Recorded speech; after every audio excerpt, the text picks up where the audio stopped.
शाम को आते हुए राशन लेते आना और हाँ, मुन्ना के स्कूल में फ़ीस भरनी है, उसके लिए भी पैसे देते जाओ।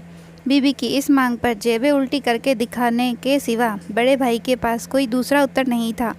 माथे पर चिंता की सिकनों के साथ सवेरे तो बड़ा भाई अपने काम पर निकल गया, लेकिन उस शाम उसने पूरे परिवार के साथ इस आर्थिक संकट को दूर करने के लिए एक प्रस्ताव रखा। क्यों ना हम उस प्लाट को बेच दें जिसे बाबूजी ने लक्ष्मी को शादी में देने के लिए खरीदा था। बेटी को दी हुई चीज़ वापस नहीं मांगते, पाप लगता है। लक्ष्मी का जन्म होते ही घर में खुशियों से भर गया था। तभी तुम्हारे बाप ने तय कर लिया था कि ये प्लाट लक्ष्मी का है, जो उसे उसकी शादी में दिया जाएगा।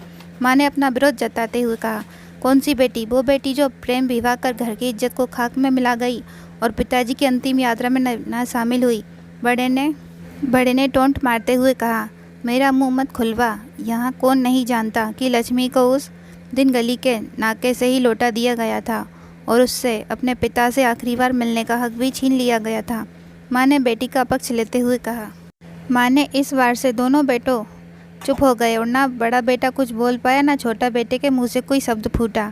थोड़ी देर की शांति के बाद छोटा भाई बोला, प्लाट बेच दे तो देंगे, पर क्या लक्ष्मी कागजात पर दस्तखत करेगी? मुझे नहीं लगता वो हमारा भला सोच भी सकती है। आखिर है तो औरत जात, पुरुषों की परिस्थिति कैसे समझ पाएगी? काफ़ी बात विवाद और सोच विचार के बाद सब इस बात पर सहमत हुए और पड़ोस के मोहल्ले की लक्ष्मी की दोस्त को बोलकर लक्ष्मी को घर आने का न्योता दे दिया गया। अगले दिन सुबह से गली के नाके पर खेल रहे बड़े भाई के लड़के की बुआ आ गई की आवाज़ सुन घर वाले चौकन्ने हो गए। दोनों भाई मन में द्वेष और नफरत के साथ उसको कैसे घर में आने के लिए कहें, इसी दुविधा में थे।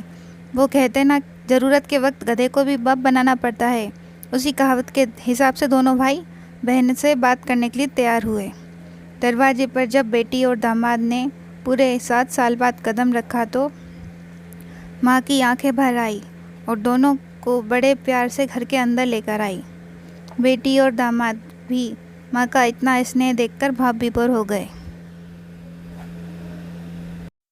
लक्ष्मी को थोड़ा अंदेशा था कि कोई बड़ी बात होगी। लक्ष्मी उसी दिन से ये सोच रही थी कि ऐसी क्या बात हो सकती है कि जो खड़ूस भाई उसे बाप का मुंह भी दिखाने के खिलाफ थे, वो अचानक इतने कैसे पिघल गए। लेकिन अब उसको सारी बात समझ में आ गई।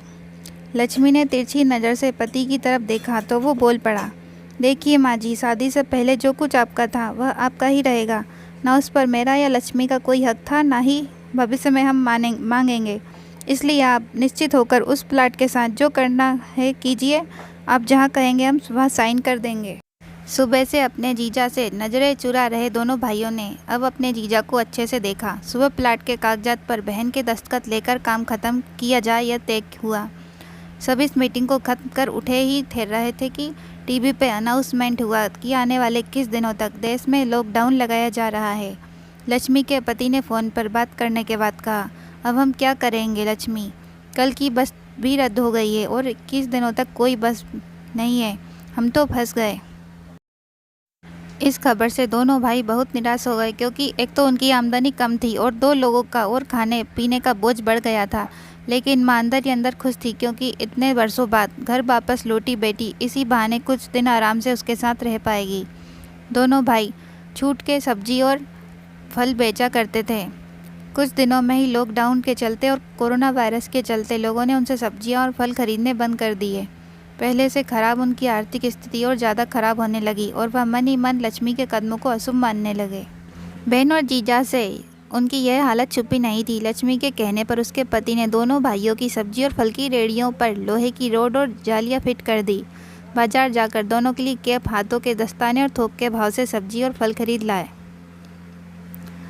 दोनों की रेहड़ियाँ अच्छे से तैयार फल और सब्जियाँ ढककर दोनों भाइयों को टोपी और दस्ताने देकर जीजा जी ने उनसे कहा, एक बार इस तरह से धंधा करके देखो, शायद आपका मुनाफा बढ़ जाए।